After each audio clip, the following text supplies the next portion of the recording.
Krásne ránko. Áno, je pravda, že poplatky na katastri sa dvihli. Kedysi sa platilo 66 eur, teraz už sa platí 100. Asi sa niekomu zdálo, že platíme menej a niekomu niekde chýbali peniažky. Tak dvihneme poplatok zo 66 na 100. Nie, nedvihneme. Ja som ho nedvihla. Iní to dvihli. Ale vás neokradli.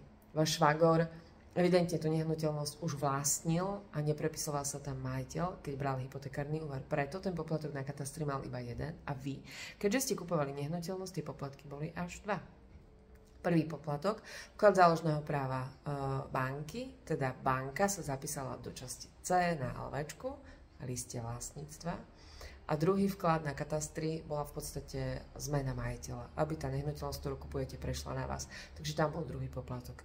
Takže keď robíte dva zápisy na katastri, sú to dva poplatky. Prvý vklad záložného práva banky, to sa rieši pri hypotéke, to si vybavujete buď vy, alebo keď to riešite s finančníkom, vybavujem to za vás ja, poplatok 100 eur.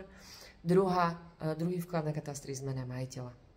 Pokiaľ si beriem hypotéku na nehnuteľnosť, ktorú už vlastní, kde sa nemení majiteľ, tak tam je len ten jeden vklad. Takže jedných 100 eur. Takže neokradli vás. Tak toto je. Krásny pondelok. Nádherný týždeň pred nami. Teším sa.